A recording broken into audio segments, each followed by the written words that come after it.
Force and laws of motion का part 13 अभी Newton के गति के प्रथम नियम पर आधारित उदाहरण चल रहा है।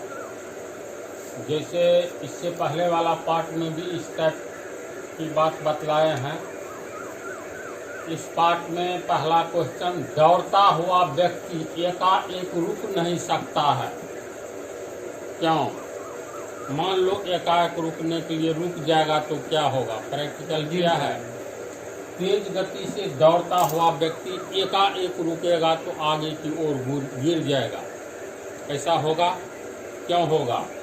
क्योंकि मान लो किसी सड़क पर या कहीं भी कोई भी व्यक्ति तेज गति से दौड़ रहा होता है, तो जिस समय में तेज गति से दौड़ रहा होता है और अचानक रुकेगा तो उसका, मान लो यही है व्यक्ति तेज गति से दौड़ रहा है, अचानक रुकेगा तो सबसे पहले उसका पैर पृथ्वी पर रुकेगा। जब पैर पृथ्वी पर रुकेगा तो पैर तो विराम अवस्था में आ गया, लेकिन पैर से ऊपर वाला भाग गतिशील जड़त्व के कारण, चूंकि गतिशील है व्यक्ति, तो गतिशील जड़त्व के कारण पैर पृथ्वी के संपर्क में जब वह रुकेगा तो पैर अस्थिर हो गया, यानी एकाएक गतिशील अवस्था से विरामा अवस्था में आ गया, लेकिन पैर के ऊपर वाला भाग में गतिशील जड़त्व के कारण दौड़ने की प्रवृत्ति या लक्षण बना रहेगा, जिसके कारण पैर तो अस्थिर हो जाएगा और वह व्यक्ति आगे की ओर गिर जाएगा। नहीं होगा? इसीलिए गति को धीरे धीरे कम करता है और तब रुकता है ताकि आगे की ओर नहीं गिरे। समझा कारण?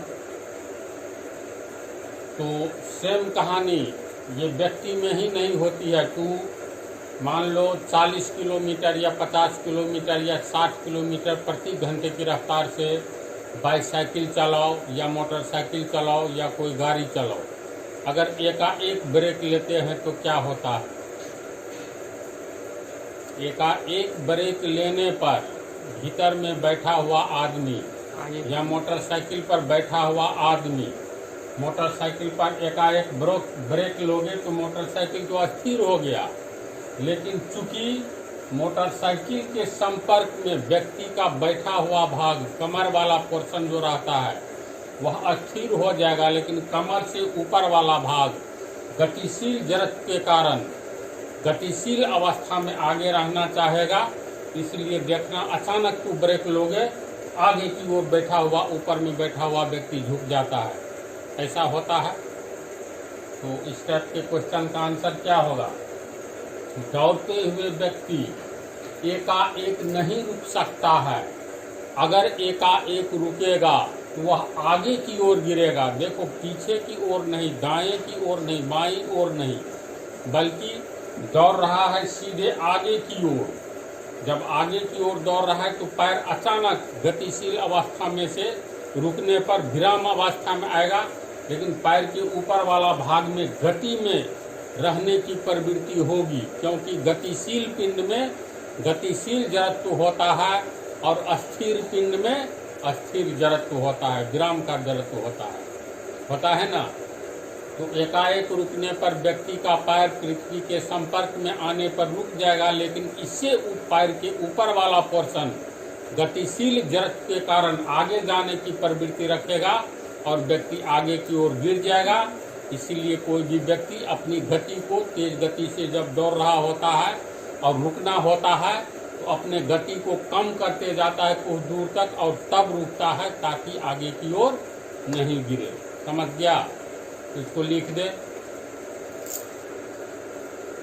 देखो, दौड़ता हुआ व्यक्ति जब एकाएक रुकेगा तो पृथ्वी के सतह के संपर्क वाला भाग अर्थात व्यक्ति का पैर अचानक गतिशील अवस्था से विराम अवस्था में आ जाएगा ना।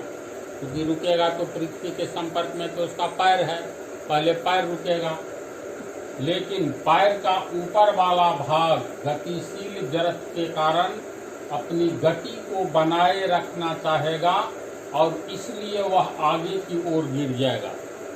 पैर का ऊपर वाला भाग अपनी गतिशील जरूरत के कारण आगे की ओर बढ़ने की प्रवृत्ति रखेगा, इसलिए वह गिर जाएगा। अतः वह आगे की ओर नहीं गिरे, इसके लिए उसे धीरे धीरे अपनी गति को कम करना होगा। समझ गया? चलो सर,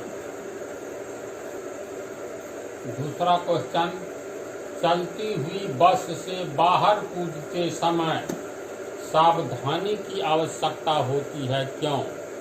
यहाँ पर चलती हुई बस हो या ट्रेन हो या कोई 4 व्हीलर हो, तो चलती हुई बस से बाहर कूदते समय सावधानी की आवश्यकता होती है, क्यों? मान लो, कल्पना करो यही बस है, तो ये मान लो ये पूरब है, ये पश्चिम, ये उत्तर, तो पश्चिम की ओर जा रही है 40-50 किलोमीटर प्रति घंटा के रफ्तार से। तो बस की गति जब कम होती है तो देखना, बहुत व्यक्ति की आदत होती है, अभी बस रुकी नहीं है, चल ही रही है, लेकिन फिर भी गेट पर से कुछ आदमी जंप कर जाता है। ये सब ऐसा प्राय होता रहता है। तो ऐसी स्थिति में सावधानी क्या बरतने की आवश्यकता है? मान लो बस अभी चल ही रही है, अर्थात बस गतिशील अवस्था में है, गत्यावस्था में, तो जिस समय बस चल रही होती है, पूर्ण रूप से नहीं रुकी है, तो ऐसी स्थिति में बस में उपस्थित या बस में सवार प्रत्येक व्यक्ति गतिशील अवस्था में रहता है। क्योंकि बस चल रहा होता है तो बस के भीतर सब कुछ उसके साथ चल रहा होता है। मान लो चलते हुए बस से कोई जंप किया नीचे, तो चूंकि नीचे जंप करने का अर्थ है आदमी जंप करेगा तो सबसे पहले उसका पैर आएगा पृथ्वी के संपर्क में, तो पैर तो अचानक गतिशील अवस्था से विराम अवस्था में आ गया ना, क्योंकि अस्थिर बस से नहीं कूदा है बल्कि गतिशील बस से। तो गतिशील बस में बैठे व्यक्ति में गतिशील जड़त्व का गुण होता है, जिस गुण के कारण उसमें आगे जाने की प्रवृत्ति होती है। क्योंकि जब वह कूदेगा चलती हुई बस से तो अचानक पृथ्वी के संपर्क में उसका पैर आएगा और गतिशील अवस्था से एकाएक विराम अवस्था में आ जाएगा। लेकिन पैर का ऊपर वाला भाग जिस दिशा में बस जा रही होती है, गतिशील जड़त्व के कारण उसी दिशा में जाने की प्रवृत्ति होगी ना। पैर से ऊपर वाला भाग, तो पैर तो संपर्क में आ गया, बस इस दिशा में जा रही है, तो मान लो इधर चढ़ा करके जंप करेगा, पैर आया मिट्टी के संपर्क में, पृथ्वी के संपर्क में, पैर रुक गया और इधर ऊपर वाला, पैर के ऊपर वाला पोर्शन को इस दिशा में, बस की दिशा में जाने की प्रवृत्ति लक्षण रहेगा ही, और इसलिए व्यक्ति जंप करेगा, ऐसे गिरेगा, बस की दिशा में गिरेगा। क्योंकि बस पश्चिम की ओर जा रही है तो पश्चिम की ओर गिरेगा।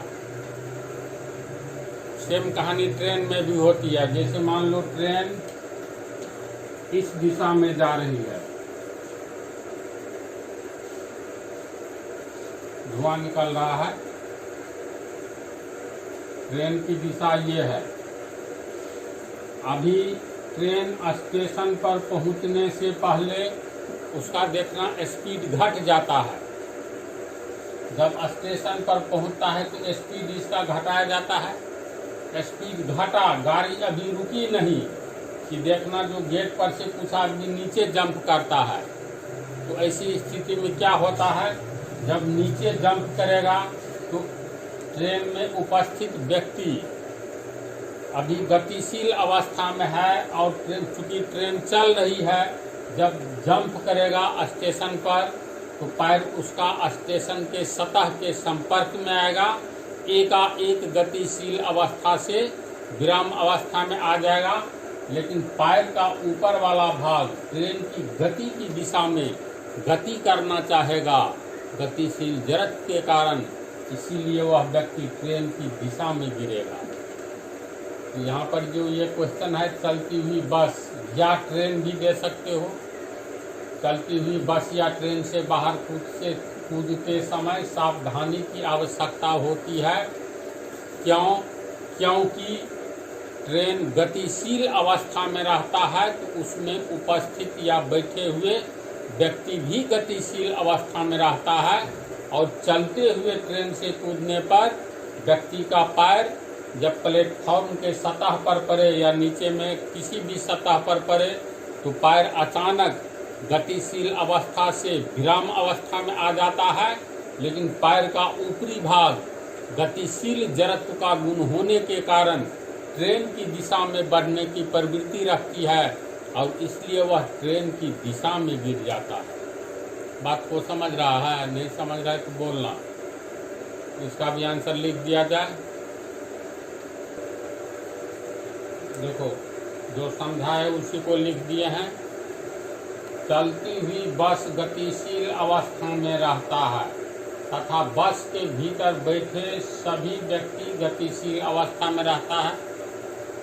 जब कोई व्यक्ति चलती हुई बस या ट्रेन से नीचे कूदता है तो उसका पैर पृथ्वी के संपर्क में आने से एकाएक विराम अवस्था में आ जाता है, जबकि उसके पैर का ऊपरी भाग गतिशील जड़त्व के कारण ट्रेन या बस की दिशा में ही गतिशील रखने की प्रवृत्ति रखता है और वह व्यक्ति ट्रेन या बस की गति की दिशा में गिर जाता है।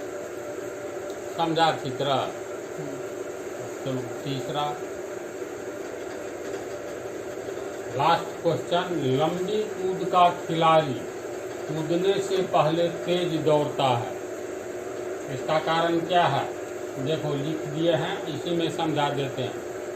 तेज दौड़ का खिलाड़ी अपने शरीर की गति को बढ़ाते रहता है। जब लंबी कूद का खिलाड़ी देखोगे दौड़ता है तो धीरे धीरे दौड़ना शुरू करता है, अपनी गति को अचानक बढ़ाते हुए आगे की ओर बढ़ता है। तो तेज दौड़ का खिलाड़ी अपने शरीर की गति को बढ़ाते रहता है और जिस बिंदु से उसे कूदना पड़ता है उस बिंदु तक आते आते गतिशील जड़त्व के कारण उसकी गति चरम पर होती है, यानी टॉप पर होती है, जहाँ से जंप करेगा, और इसलिए वह अधिक से अधिक दूरी तक कूद पाता है। समझा? अगर मान लो इस बिंदु से कूदना है इसको, बिंदु ए से बिंदु बी तक, मान लो बिंदु ए से जंप करना है,